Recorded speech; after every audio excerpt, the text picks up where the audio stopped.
Greetings, salutations, and good Monday evening to you, everybody. It is good to see you, and it is good to be seen by you. I am the one and only Bill Sylvie, aka the Dungeon Delver. Welcome to the live stream. I'm glad you're all here. And if you're new around these parts,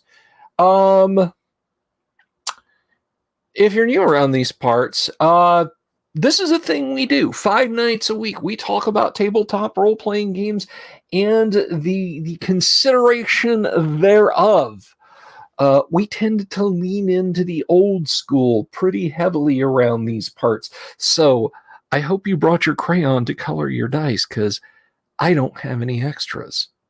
I'm just kidding with you. I always have extras. But welcome, everybody. Wheeling Dragon, Ryan David, namaste, brother. It's good to see you. Mercury Wells, Doc Flamingo, Uncle Brat. He's not very bratty. He's not very bratty. But I'm glad you're all here. Doc Flamingo wishes to lodge a complaint for my tardiness. All I can say, brother, is get in line. Orbital Air, greetings. Good to see you. Is get in line, because I want to start this off. Hello, Jorge. I want to start this stream off, as I have to often, with a deep. I'm not kidding. This is not like a wind up. This is not one of my little over caffeinated one-liners. I owe an apology to my Master Thief level patrons and subscribers. Your modules for January and for December are late. I have no excuses.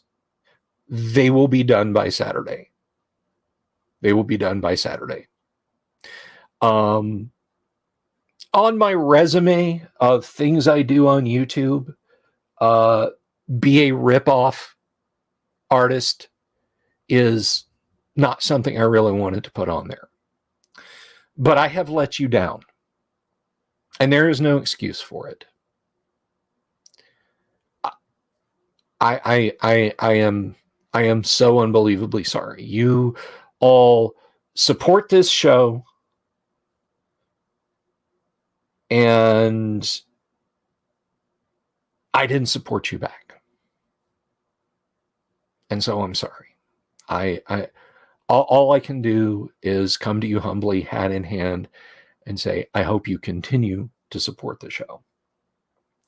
You will have your adventure modules, 2 first edition Advanced Dungeons and Dragons adventure module PDFs in your inbox, or where you can access them, rather, no later than Saturday. And then February's will be following shortly. So I humbly beg your forgiveness for this. I mean, I could make the excuse that December was so busy because of the holidays, but honestly, I'm sorry. Thank you, Uncle Brat. Thank you for that. You've been a great supporter for this show, Uncle Brat, and honestly, you should be getting like physical printed copies, with removable pastel covers and everything else. Is that diabolical acting, Mercury Wells? Light Main, your day of fame approaches, my friend.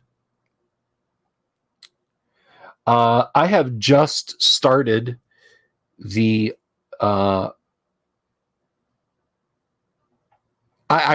would say we are in the final chapters of the Lord of the Rings, and after that, Light Main, I am going to tear into Forestera's Fate, which I have this lovely copy of right here.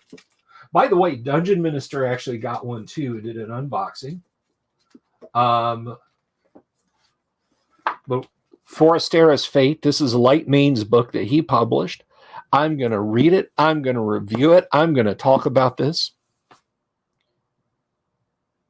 Hello, Savo. Good to see you. Welcome. Savo Kessling, creator of Feifel the Elf, which is awesome. guys, I rarely do I want to say, hey, you should go get a Twitter account. But if you do, you should follow me. And the other person you should follow is Savo. Feifel the Elf is some of the best new fun fantasy art. Like, this is the caliber of stuff that I would have wanted to see in The Dragon. It's that good. It's that good. So, if you're already on Twitter, go follow at Feifel the Twit. And unlace your shoes and slip them half off, or your socks are going to get blown right through them. But anyway,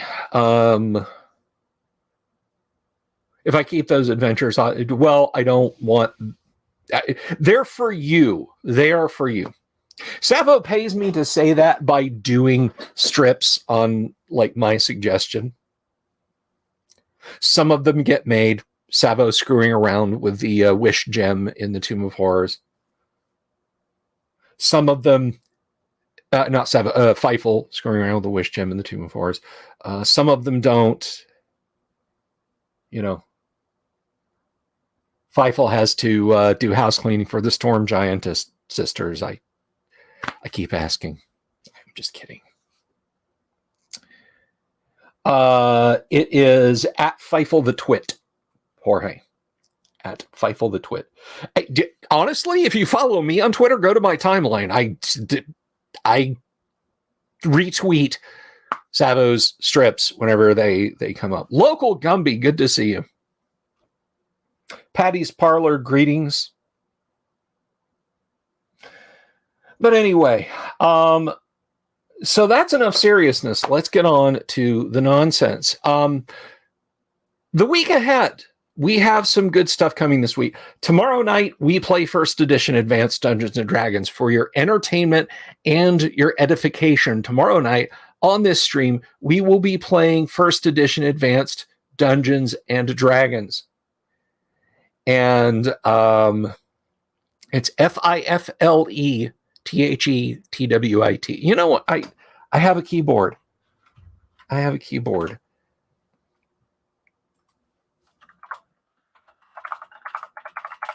There. This is the equivalent of of promoting a YouTube channel. But there you go. It's in the chat. Copy paste.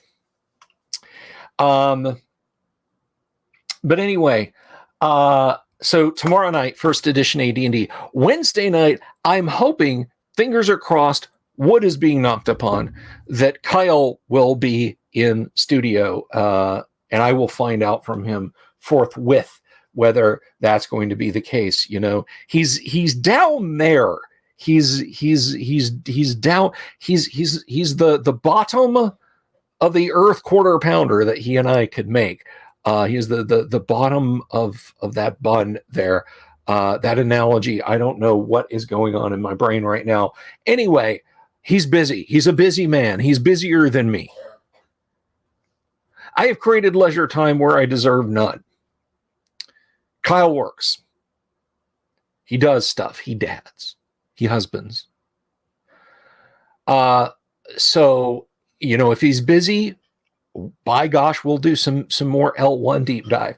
And the reason we'll do it on Wednesday is because Thursday, and this goes back to what I was saying about Twitter, one of my favorite people, Laura M. Daniel, will be live well, she won't be here live. She will be live streaming with us. She is an extraordinarily nice person that I have had the great pleasure of getting to know. She's over on Twitter as Madame DM. Be careful how you spell that. You could end up following, you know. But anyway, thank you, Wheeling Dragon. Susie's signing. All right, gotcha. But Laura is just a supremely nice person. She's been gaming almost as long as I have, I think. She is a voice actress and actress. And we're going to talk to her about her career of gaming, about being a woman in the tabletop RPG space. It's going to be a lot of fun. I'm excited. I'm excited to have her here because I have pestered her forever. Because, guys, you know, the show isn't just about like, let me find someone famous in TTRPGs. Like, ooh, I'm going to get Joe Mango, whatever his name is, and get him on. Or, you know, I'm going to have, oh, Mike Myers, I heard he plays D&D. Let's have it. It would be nice. But honestly, I think this is just as nice. And she said yes instead of getting a restraining order, which is such a nice change. It is such a wonderful change, and I am so grateful. I am so grateful for that this time. I didn't even get pepper sprayed, Ryan. No bear spray, no capsaicin, nothing. Not even like a hint that she might have a stun gun. But anyway, so Laura will be here, and we're looking forward to seeing Laura. That is going to be a lot of fun. And then Friday, it will be Friday in California. That's just to drive Ryan up the wall. Friday, we're going to play some Gamma World.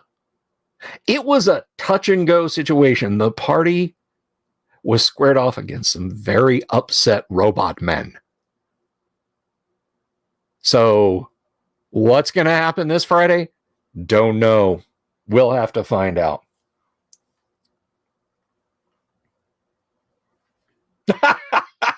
I knew that'd get you. Ultimately, Ryan, it's like this. Whichever you choose, it's equally inexplicable and insane. In or out of the context, it is equally inexplicable and insane. So saying today is Friday in California or today is fine day in California with everything that came before and everything that comes after that statement, does it matter? Did I go to MegaCon? I did not. I did not. Honestly, the weekend was just kind of a sucking void in terms of doing anything. I don't know where to begin, guys, honestly, and I don't want to bore the hell out of you. Giant Slayer Games, greetings. Your internet glitched. Well, I'm glad you're back. The Matrix reset. It's like I said, preserving their voice and ideas such that we have something to reference and honor for as long as the internet persists. Just exactly so. Just exactly so. So that's the week. That's what's coming. Now, I had hoped to have, first of all, I have something cool to share with you guys. There was something I was hoping would get in the mail. I have a feeling I pre-ordered it. I don't think it's going to be released soon, miniature-wise. I have a feeling I was pre-ordered right. Okay, so as you guys can see, I have Hero Quest and I have expansions, and yes, this is the Hasbro Avalon Hill, whatever. It's made by Hasbro. It's their Hero Quest, and I got it in 20 something. There's an unboxing. If you go to my channel, there's an unboxing of me unboxing that. And you know, this is a case where I do hate the player, but I don't hate the game. And I just got to say, it's a good grift. Because the way Hasbro set this up, they built a crowdfunding-like page for all of this stuff. There was never any danger that Hero Quest was not going to get reprinted. You can go on Amazon and buy this for like $40. And that includes the special backer-only stuff.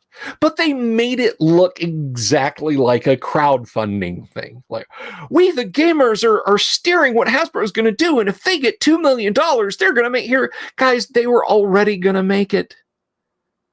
All right? The plastic injection molds alone probably cost $2 million.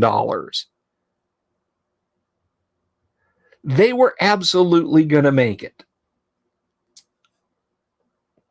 But the point is, I try not to do that. Like, you know, if you're doing a GoFundMe for an item and not just charity, like my sister's house fire situation, or Indiegogo or Kickstarter or what have you,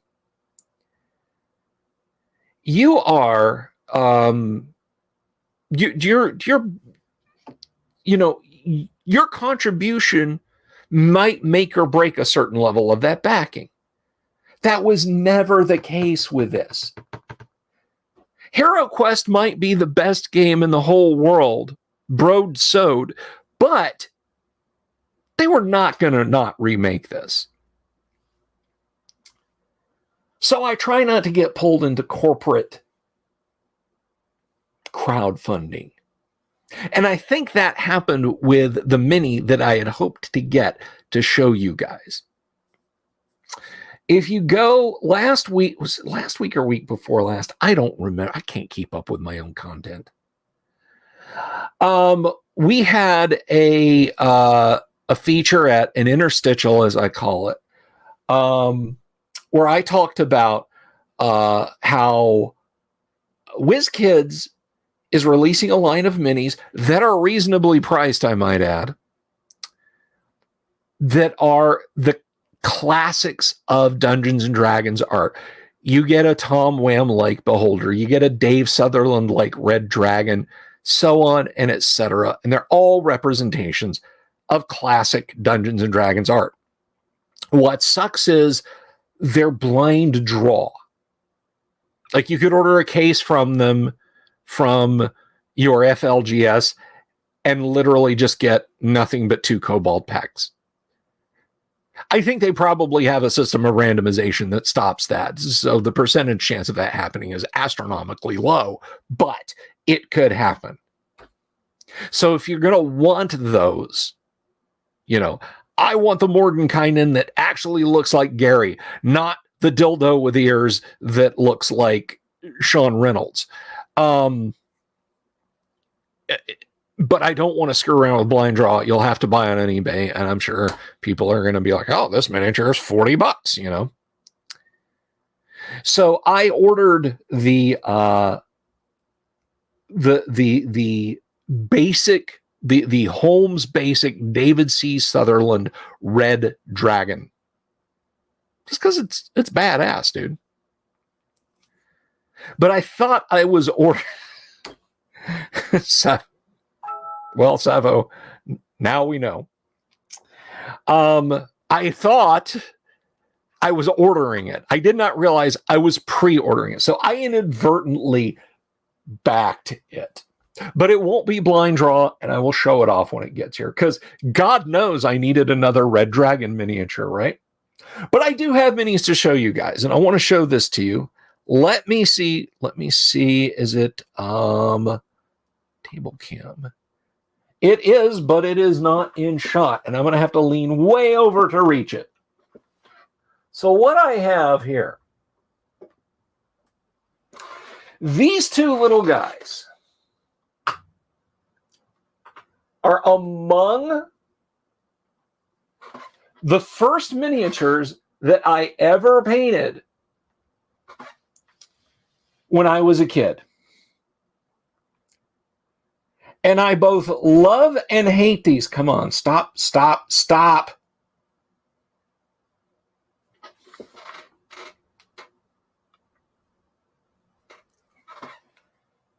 I both love and hate these because they're actually not bad. They look better in person than what you're seeing on the camera. And for the crap paints that came with these minis, and the crap brush that came with these minis, I did an amazing job on their eyes. And when I look at these and I think if I had stuck to the hobby of miniature painting,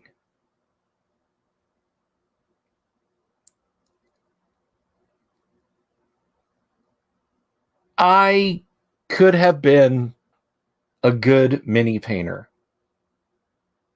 Now, if you're looking at these guys and you're thinking, hey, those look like Grenadier minis, I don't know, maybe you're not.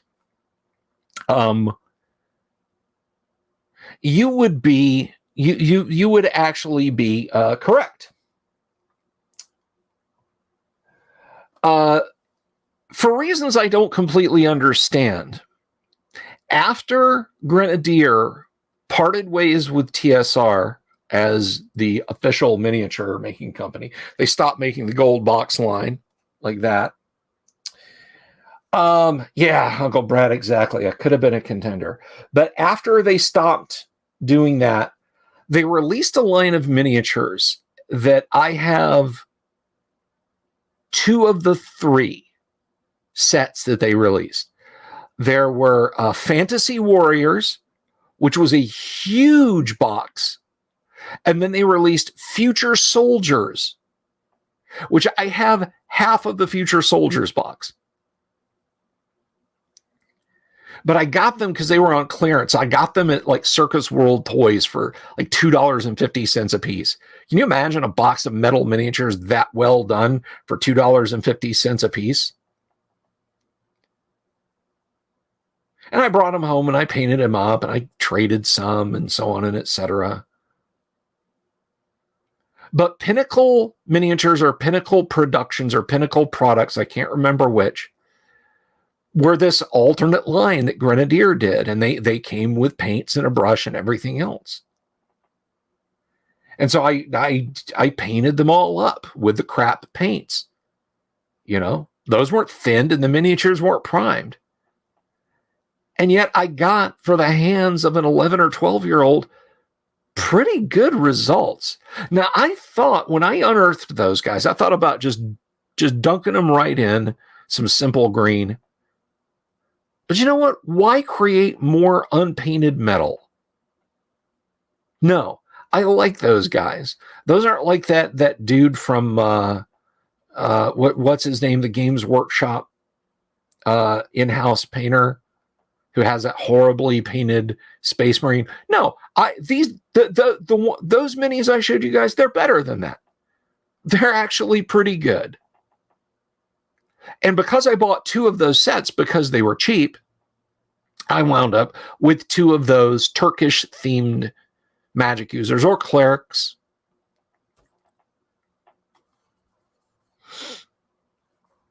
So that's the minis tonight, and that's the story behind them. Let's talk about L1. Let's talk about the Secret of Bone Hill. We're going to jump into that just a little bit tonight, guys, because we're not going to have time for it otherwise this week. We're going to be busy. We got a guest next week too, but I'm going to talk about that then.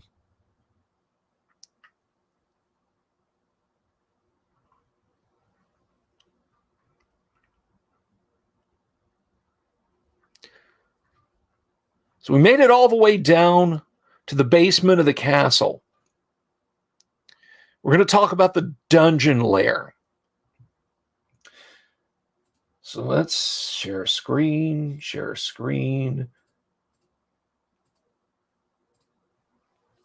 Okay. Oh, that's a little small. Let's zoom that in. So I'm not sure how much of this we're gonna get to, but you know, other stuff to do tonight.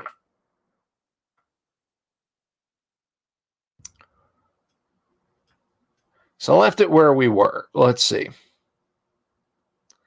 We stopped on page 11. We come to area AE.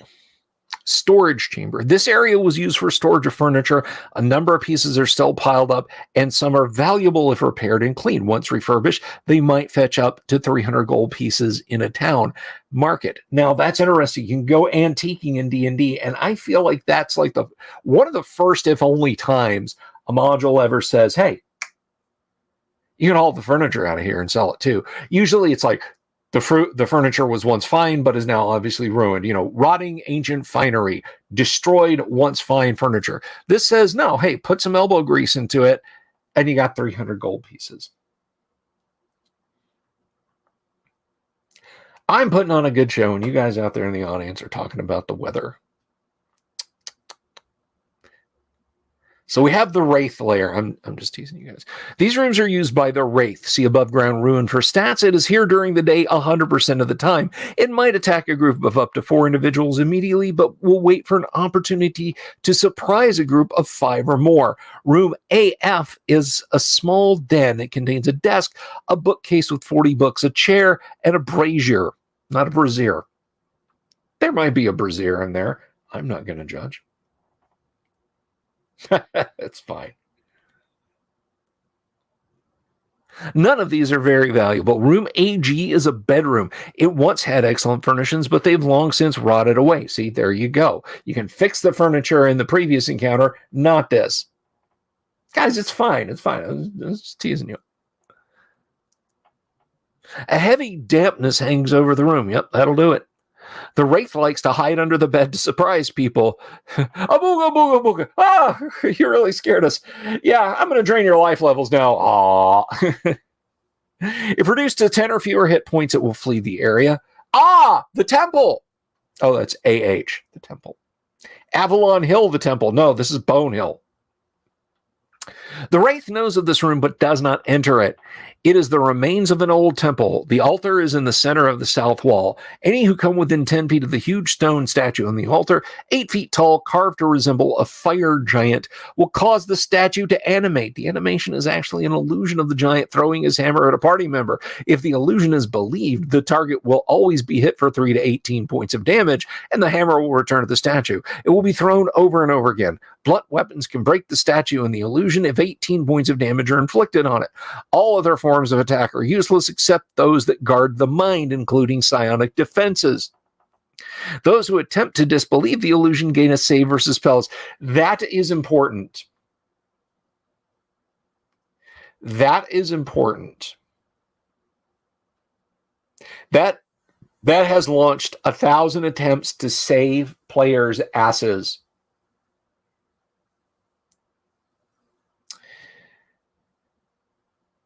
How many times have you heard someone say at the table jokingly or sincerely, I disbelieve? There is nothing in the player's handbook that states illusions can be disbelieved. There's nothing. If an illusory spell has no save,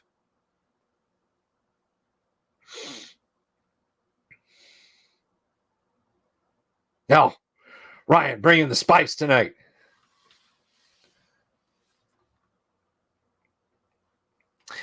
But how many times have you heard somebody say, I roll to disbelieve, or I choose to disbelieve, or my character disbelieves? This is where I think it started, guys. This is where I think it started.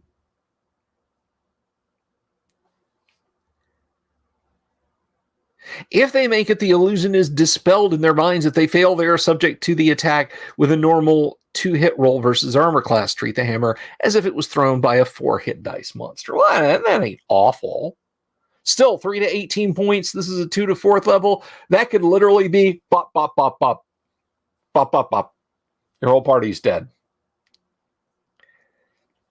Beneath the statue is a chalice that will turn created water into holy water once a day. The process requires an hour of game time. Enough holy water will be created to fill 1 vial. If not sealed in a vial or other airtight container, the holy water will evaporate in 4 hours. There's a flight of stairs to the dungeon below. Very handy. Doesn't it, Savo? Damn it. AI passage. I'm sorry, Dave, I can't let you down that passage. This passageway is occasionally occupied by the Wraith, 10% chance at night only. Undead might also pass through the corridor. AJ, the round room. This round room has no furnishings of any type. Undead might pass through it, but not actually occupy it. Hashtag occupy round room.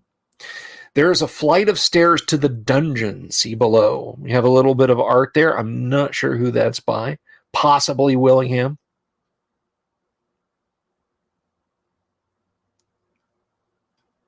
Key to the dungeon level. Here we go, guys. It says it on the tin. Dungeons and Dragons. See, I think better games have been introduced to suit these people's taste. But the utter disdain for what D&D is I saw in the 90s really just stuck under my bridge work like a peppercorn. And do what you want to do, say what you want to say. But DM's proudly proclaiming, oh, my party has never set foot in a dungeon. I think they're completely illogical and they're not part of my game. Well, what about dragons? No, I mean, they've heard rumors of myths. So it's just walk around outside then. That's far less charming to the ear than Dungeons and Dragons.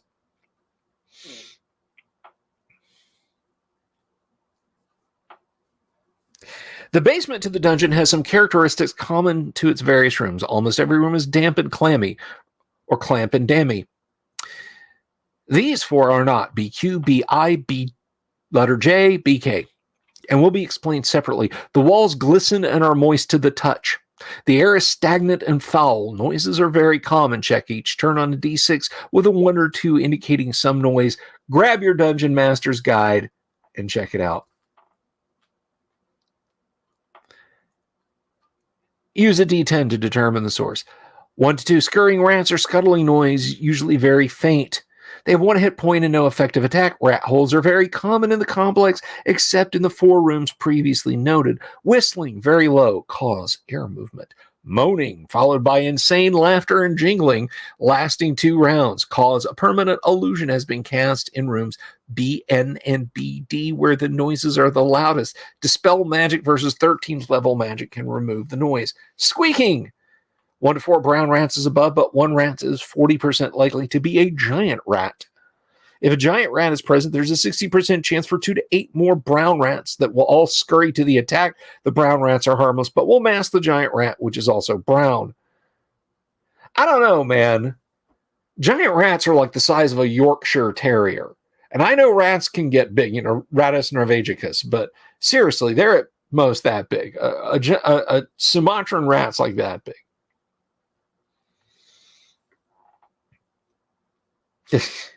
Turn the fan on, Dungeon Minister. Light a match, something.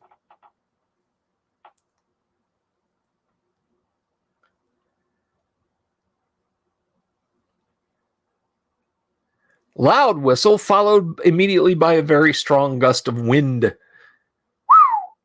Oh, sorry, lentils.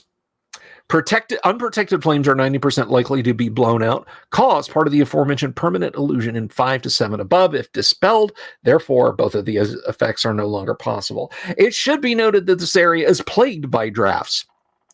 It is basically airtight, so when doors are opened, changing the air pressure, open doors, if any, are 90% likely to slam shut. Spike doors are 40% likely to have their spikes shaken loose by the movement and then slam shut. Every door opened will cause an air current to come up, and thus opening doors a crack is difficult for those whose strength is 12 to 16 and impossible for those less strong.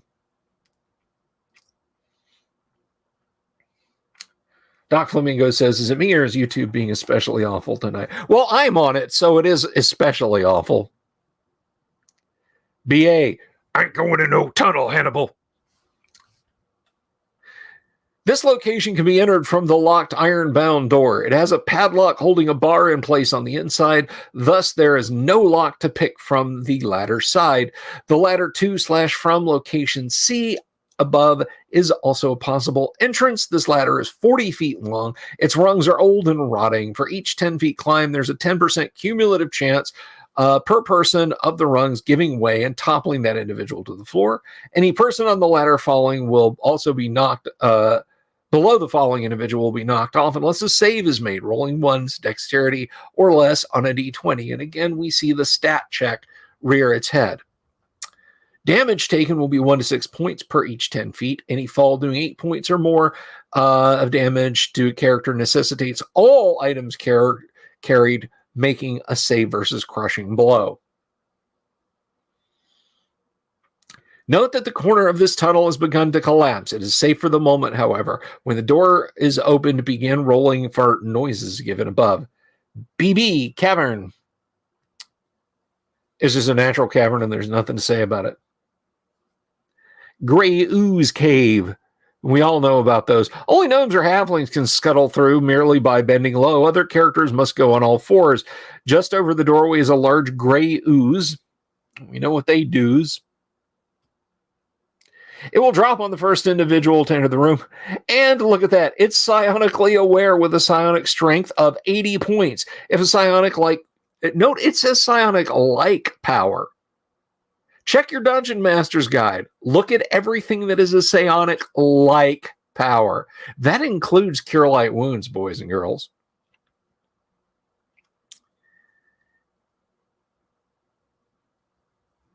It will be ready for anyone who crawls through. It will always seek to use its psychic crush in such a situation and will not drop that round. On the glistening wall, the ooze is virtually invisible unless it attacks. The chance to see it in good light is 4% per level over second and 3% per point of intelligence over 8.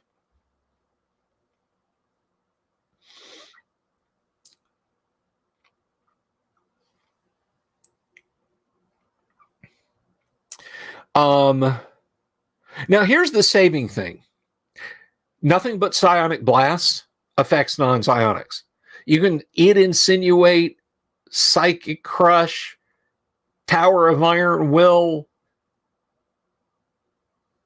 whatever you want, mind thrust, all day at a non-psionic, and they're just going to stare at you.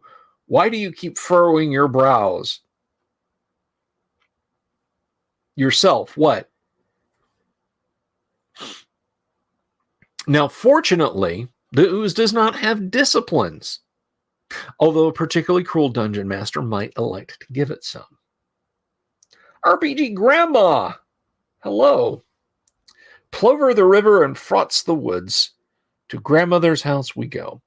On the far side of the room, by the way, if you're not subscribed to the Dungeon Minister or RPG Grandma here on YouTube, please go do that. Please subscribe to their YouTube channels. On the far side of the room, visible from the tunnel entranceway, is a staff leaning against the wall. Careful inspection will show a finely carved dragon head. It's the head of a blue dragon, but since all paint is eaten away, the color is not obvious unless they have previously encountered blue dragons.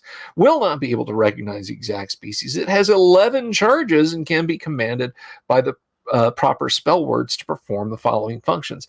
So it's kind of a low-powered staff of wizardry, guys.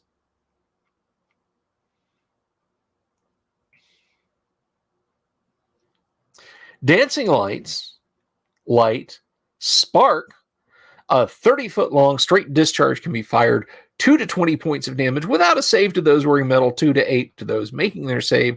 The size of the metal item must be that of a helm, shield, broadsword, etc. Rings and bracers are not long enough. Casting time, 1 segment, cost 1 charge. That's pretty potent. Lightning bolt as the spell. So that's excuse me. I don't know where that came from. We are Don McVitie. Hello, hi. Yes, Dungeon Minister recaps are quite nice. And we are reading L1 tonight, James. We are reading L1. La. 1. La. La. All right. BD, or open mouth smiley, if you're into net culture. Oh, the nature of the staff must be discovered by use or the spell identify. Once an identify is attempted, no further information from spells can be obtained, including charges left, including a charges left approximation. That's weird. Whatever, Len.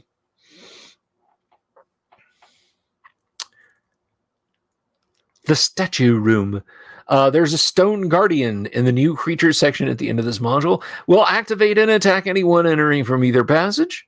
It's immune to the usual stuff that a magic robot is. The south exit is very small, only 2 feet high and about 3 feet wide, opening due to large amounts of fallen rock that block the opening. The mechanism working the closed portcullis is in room BF. The portcullis can be lifted only at the lift gates percentage -3. In the northwest alcove behind the guardian is a statue of a woman. She has large wings and holds a 2-handed sword ready to strike. On her head is a simple brass helmet adorned by a large red ruby. 3,000 gold piece value. It's worth it to challenge this guy.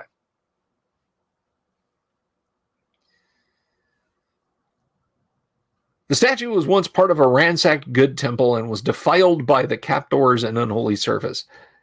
The good energy it still possesses is augmented by the positive energy radiated by the servants of good. A good cleric, paladin, or ranger can go to the statue and remove the helm without reprisal. Furthermore, that individual can pray before the statue and gain a 3-question contact higher plane spell as a 5th level. Answers will be in the form of short sentences up to 12 words. Any other character must suffer a swing from the sword. It always hits for 2 to 40 points of damage. Good God, Len. The alcove is protected by an anti-magic shell, so no spell can harm the statue. The dungeon's occupants regard it as a valuable trophy, and this is designed to foil intruders. The statue is considered to have an armor class of -2 and will take 60 hit points of damage before shattering into useless fragments. If the statue is attacked and destroyed, the helm will fall to the ground as a pile of brass filings, though the gem will still be intact.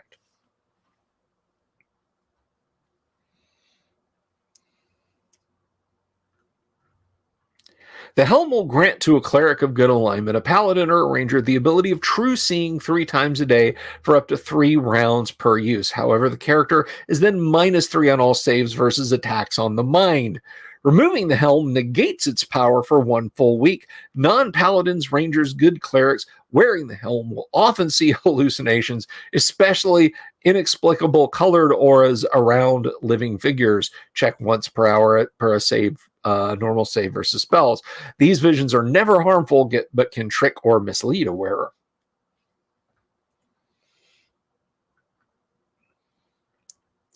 B, the mirror room. Oh no, that's BE, the mirror room. And this will probably take us to the end of the page, and we'll conclude there. But let's look at B, the mirror room. The doorway to this small room is so blocked by fallen rubble and dirt that some digging is required for humans or human-sized characters. Smaller races can squeeze through, but only at crawl rate. On the opposite wall is a unique mirror of opposition. Note that to be affected, the person must glance into the mirror and light must be available. A character will be drawn into the mirror, and upon seeing his or her reflection, this person will then materialize on a flat plane with an endless horizon in all directions.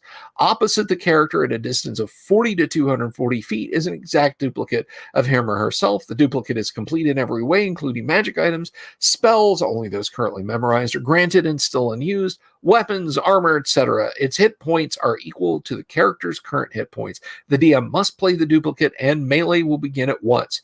Note that the DM cannot use items unknown to the player. Any random method of trying to use an unknown item is allowed. The real player will find that wish, limited wish, alter reality, or teleport will not release him or her, but the spell will be used up. Other party members are powerless to help unless they too go into the mirror, but then this process will form duplicates of them as well. If multiple characters go into the mirror, either the duplicates or the originals may gang up on the survivors. Once all characters or duplicates are destroyed, the magic ends. A dead character is lost forever unless someone goes back and brings the body for a raise dead spell or other resurrection. The recovery must be done within 1 day or the real body and all items are lost. The items must save versus spells or be destroyed. If they are successful, they are teleported elsewhere in the prime material plane for others to find. Artifacts and relics are always teleported, as are swords with a purpose. Breaking the mirror while melee is in progress kills all characters inside forever, even if they had won.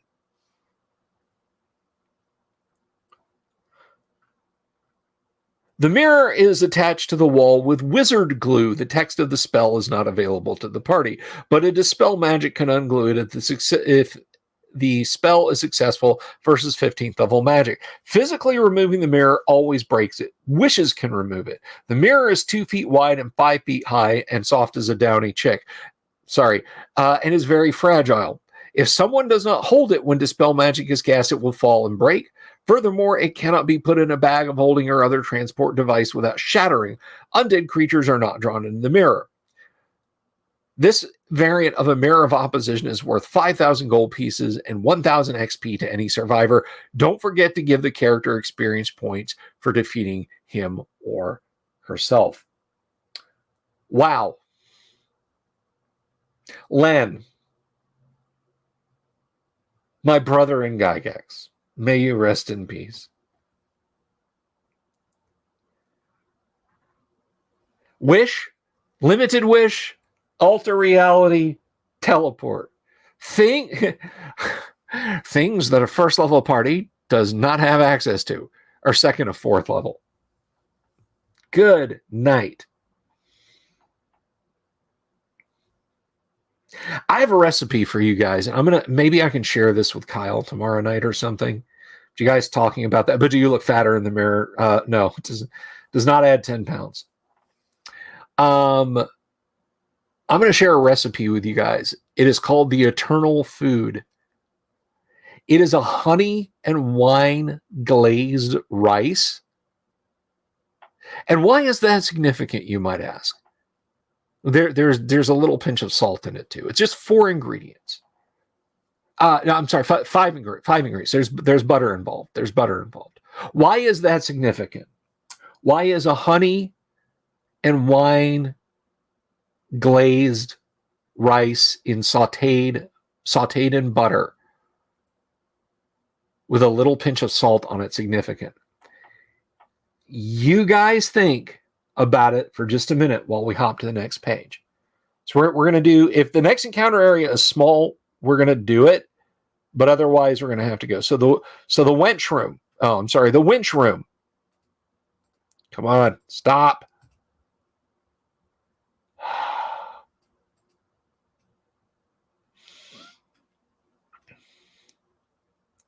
Yeah, that's not too bad. So the winch room.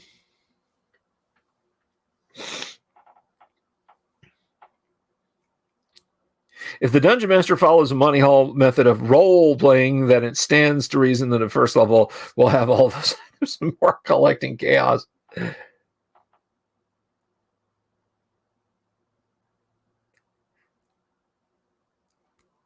James is close. James is so close. He's so close, folks. He's very close. Look, I'm assuming some of James Seymour are good folks. They're not sending their best. China. Anyway. The portcullis wheel gives a mechanical advantage of 6-1, so a character's bend bars percentage may be multiplied by 6. Len's not making it easy on anyone in this.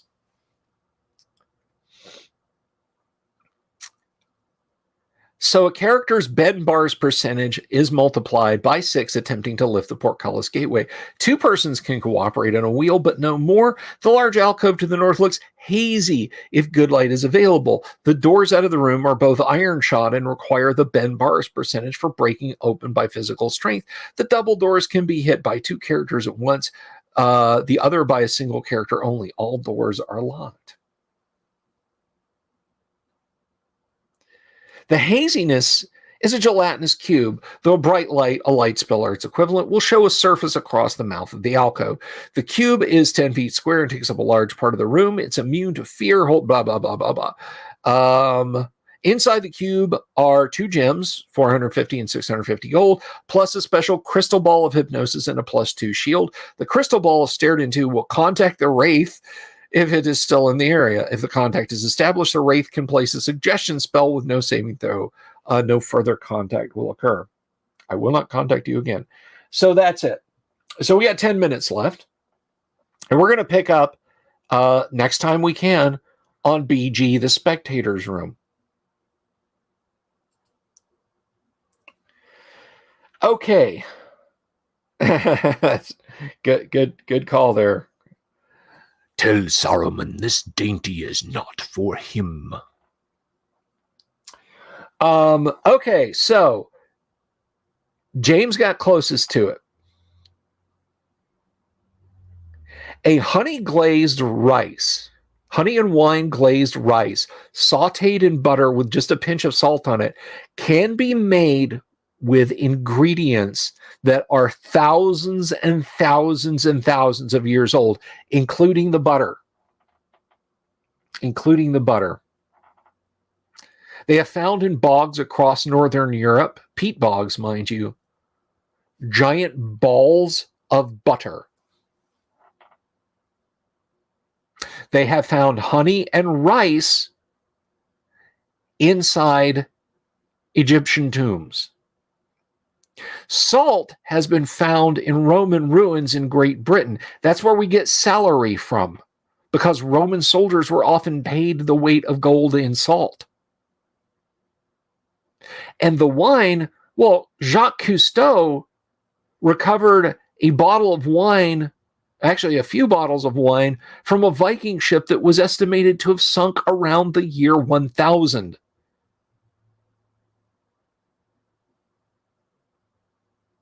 And he drank one and said it was excellent, a little tart. So there you go. You could make a perfectly delicious side dish at the very least with 5 things that are in excess of 1,000 years old. In the case of the honey and the rice, potentially thousands upon thousands of years old.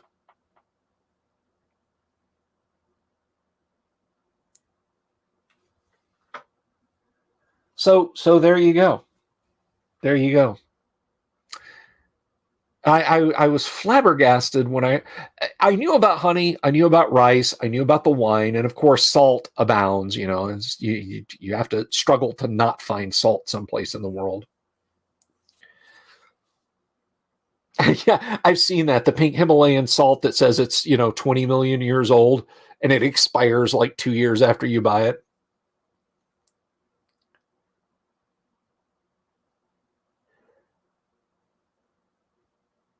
But no, I saw this this just popped up in a link in the old Twitbird there, and I was astounded. I did not know that was an actual thing, that you could actually find butter just sometimes in leather bags, sometimes just stuck in a wooden barrel, sometimes nothing at all. Just literally let the outside cure till it's hard and then sink it down in the peat where it's completely anaerobic and cold.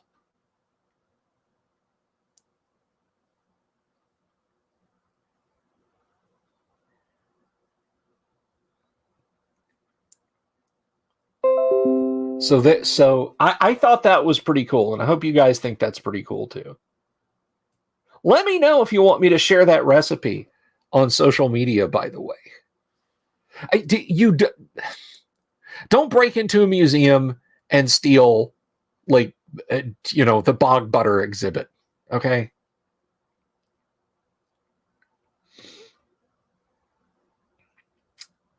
I make excellent key lime cheesecake, by the way, James. But what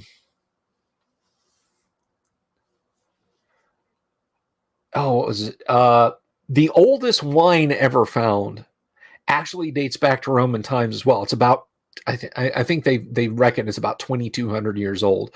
But there's an amphora of wine they found in either a Roman, like a high-ranking Roman officer's grave with he and his wife, and the bottle is sealed with a plug of wax and olive oil.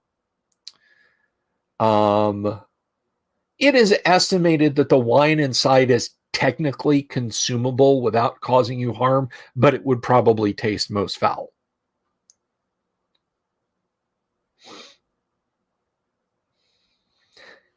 Oh no, Big Butter got to Dungeon Minister. Hey, silence that guy.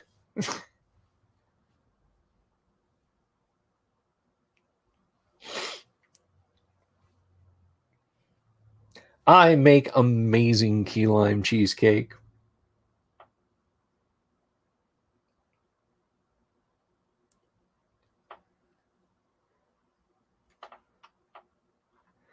But anyway, I will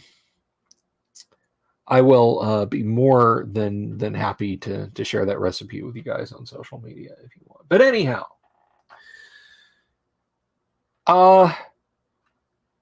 yes, absolutely, from the Florida Keys.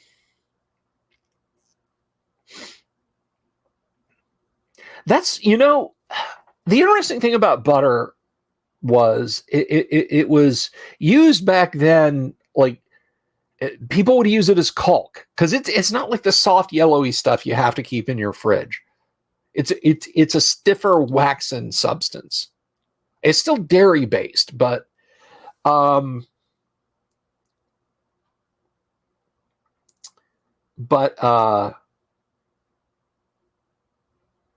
yeah. So one of the finds, I think in 2016 in Ireland, they found the butter stored in the bole of a tree, a BOLE, bole of a tree that had been sunken down.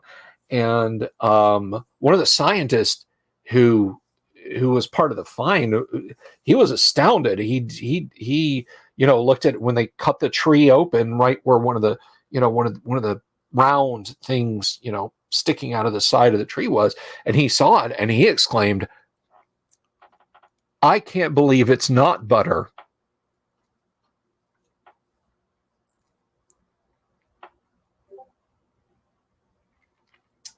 I'll just let that I'll just let that.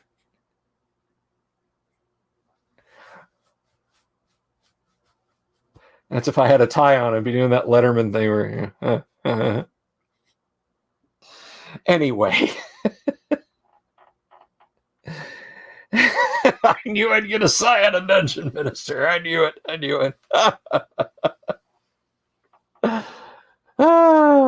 Can't believe it's not butter. Oh.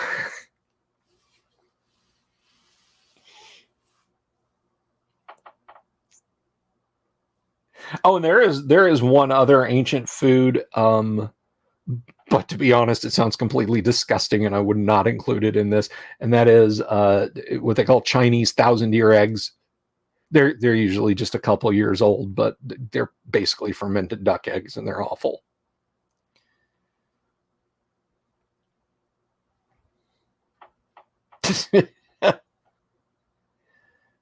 All persons whom we bring to this place are washed clean, Winston.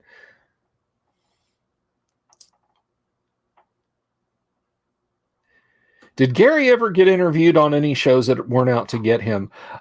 Just me. I interviewed him. And if you guys don't know that, you can go over to my main channel and just look for an interview with Gary Gygax. I'll share that link right now if you guys want that. But Jesse Sparrow interviewed him for the Dungeons and Dragons experience.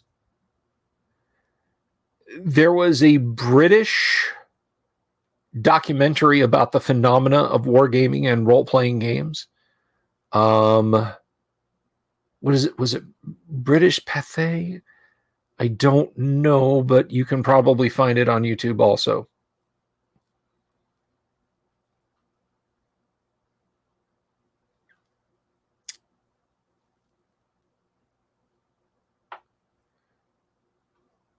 Um,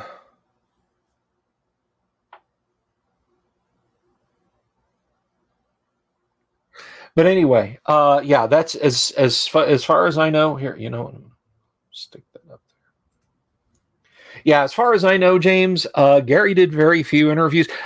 I've had a diverse range of people like contact me, emails, more than just the comments under the Gary interview. And if you're wondering what I'm talking about, like if you're newly subscribed and if my channel activity is anything to go by, not too many of you are. I know, bitch.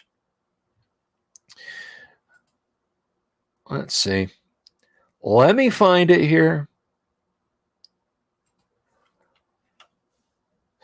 Channel.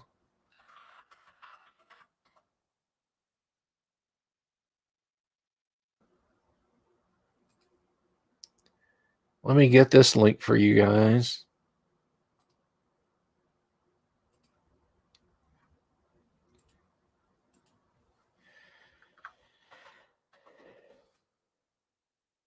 I just there's like Patty. I just think I don't know. I mean, that would be a fine question for Heidi Gygax the next time Heidi Gygax and Eric Garland are here. The tabletop RPG gaming power couple, I might add. Eric is awesome. Heidi is awesome. They're sweet people. And we should have them on. They're going to be guests, by the way, at the GWOC, at the Great Underground Online Gaming Convention. GWOC 3, I might add, which is coming this spring. Yes, I'll have a date for you guys soon.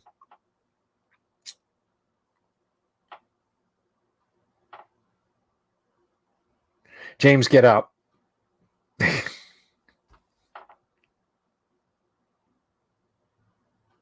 You wrote an article on Peter Cushing the Gamer. 15 people asked for it and 2 people read it. CPG, I don't know, dude. I don't know. Yeah, Gary was very fond of forum culture. He did an AMA on EN World that lasted for years. And he did an AMA on Dragon's Foot that lasted for years.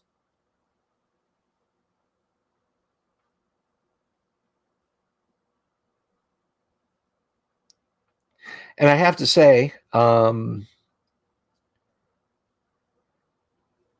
Gary would always say, "Don't send me private messages. Just email me or put the message here. I don't like to read my private messages." And I had sent him a private message on Dragon's Foot. Now, yes, I interacted with Gary a bunch. But before the ball really got rolling, I sent him a private message on Dragon's Foot. And the way PHPBB worked at the time was like if somebody never read your message, it was basically sitting in your outbox, so you could delete it. And I still have it there. I haven't deleted it. And I probably never will. I don't even use Dragon's Foot hardly anymore. If I go there, I don't log in. Which is to my shame because I did a few years ago and I had a message from a few years prior to that someone had sent me just like gushing about my stuff and asking me things. And I was like, oh, I don't know if you still belong to Dragon's Foot, but I haven't been here in years. So here's the answers to your questions, but I never heard from them.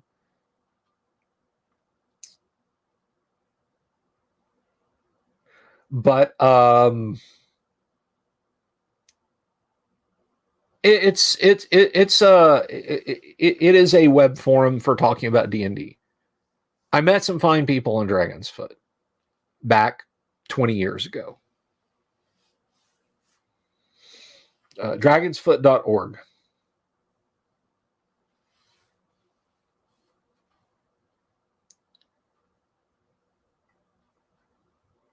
The fellow who good night, Jock Flamingo. We're about to wrap up here in a few minutes, guys, but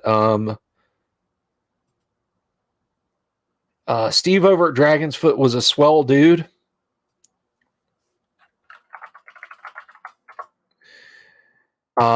And or was it Mark? I feel terrible. I don't recall.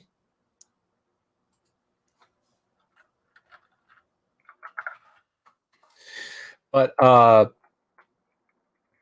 when I couldn't have my own website anymore, like he hosted me. People find bits and pieces of stuff I've done on like orphaned directories on dragonsfoot.org. People will be like, "Hey, is this you?" I'm like, "Yeah, kind of. I didn't realize it was still up there." You know, like you can't get to my main webpage on dragonsfoot.org, but it was dragonsfoot.org / the Delver's Dungeon.html or something like that. But yeah, I don't Dragon's Foot anymore.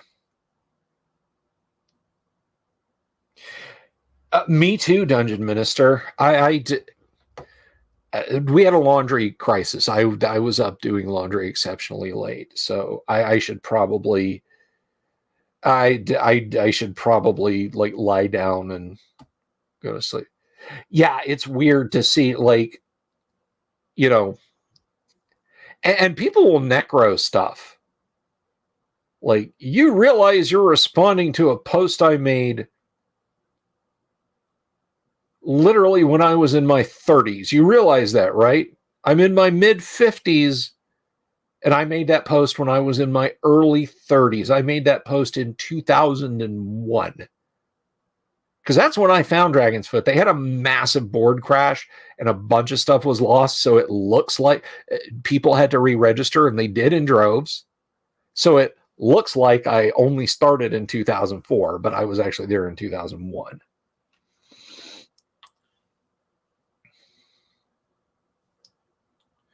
But I don't do message boards much at all anymore. I'm on social media has kind of supplanted that, and it's a bit quicker. It's like, I posted this yesterday. Let's see if anybody responds. Nope. And then there's 20 posts, and then it just gets buried. Oh, you're quite welcome, Sketchosaur. You're quite welcome. Never a problem.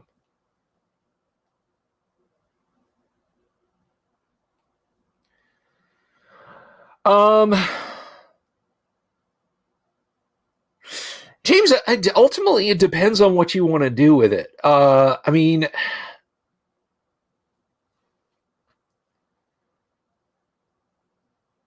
and if you just want like a classic bombing around car, I mean, well, before I get into it, are you asking or are you telling? If you're telling, awesome. If you're asking, I mean,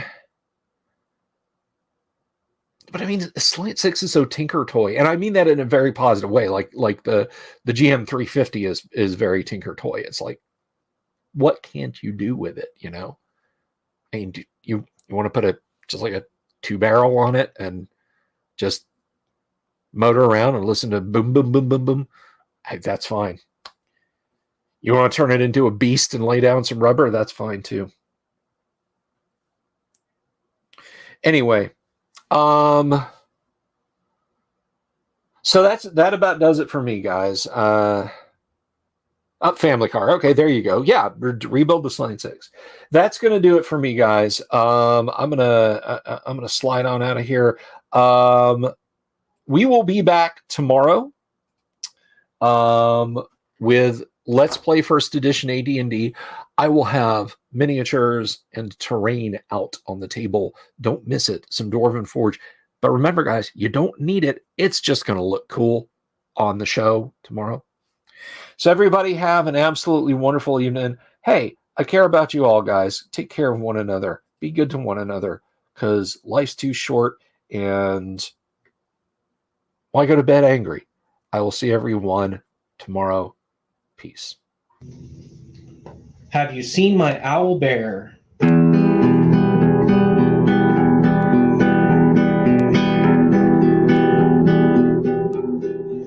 Here's to all the weirdos everywhere, in the woods and in the air. Have you seen my owl bear? Should I shave off all my hair? Bobs are all around, some live in tunnels underground. Some are fat, some are rich, some are sleeping in a ditch.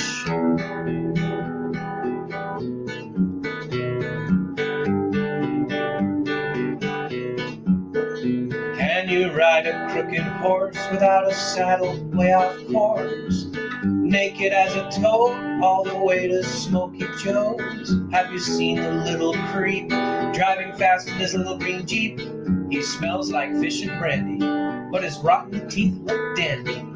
Take me to the show, I don't care if fast or slow. From action flicks to dancing dicks, just take me to the show.